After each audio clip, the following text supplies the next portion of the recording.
മൂന്ന് പേരും അലീനയെക്കുറിച്ചാണ് സംസാരിക്കുന്നത്. അലീനയെ എന്തായാലും കടപ്പാട്ടൊരു വീട്ടിലേക്ക് നിർത്തിക്കാൻ പാടില്ലെന്നാണ് മൂന്ന് പേരും സംസാരിച്ചുകൊണ്ട് വരുന്നത്. അവൾക്ക് എന്തെങ്കിലും ജോലി അല്ലെങ്കിൽ ഒരു കല്യാണം കഴിപ്പിക്കണം എന്നാണ് പറയുന്നത്. അപ്പോൾ രാജീവൻ പറയുന്നുണ്ട് കല്യാണം കഴിക്കാൻ ഇപ്പോഴൊന്നും പറ്റത്തില്ല എന്നൊക്കെ പറയുന്നുണ്ട്. അപ്പോൾ പറയുന്നുണ്ട് എന്നാൽ പിന്നെ നിനക്ക് സിംഗപ്പൂർ കൊണ്ടുപോകാൻ പറ്റുമോ ചോദിക്കുന്നുണ്ട്. അത് പറ്റില്ല, വൈഫിനോടൊക്കെ പറയേണ്ടി വരും എന്ന് പറയുന്നുണ്ട്. പിന്നെ ശിവനോടും ചോദിക്കുന്നുണ്ട് ദുബായിലേക്ക് കൊണ്ടുപോയാലോ എന്നൊക്കെ പറയുന്നുണ്ട്. അപ്പോൾ പറയുന്നുണ്ട് കമലയെ ഡിവോഴ്സ് ചെയ്തിട്ട് കൊണ്ടുപോകാമെന്നൊക്കെ പറയുന്നുണ്ട്.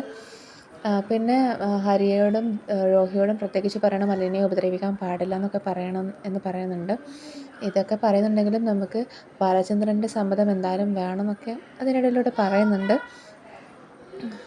പിന്നെ കാണിക്കുന്നത് ഹരിയും ഹരിയുടെ അനിയത്തിയും തമ്മിലുള്ള സംഭാഷണമാണ്.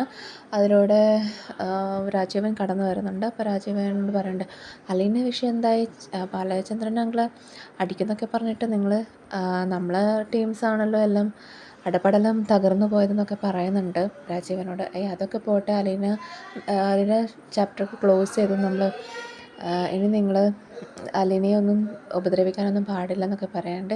അപ്പം അത് ഹരിക്ക് തീരെ ഇഷ്ടപ്പെടുന്നില്ല.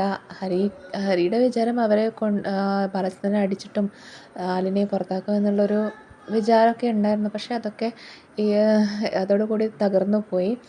അത്രയും തകർന്നെന്ന് പറയാൻ പറ്റില്ല. ആ ഒരു നിരാശ മുഖത്ത് നല്ലോണം കാണാം.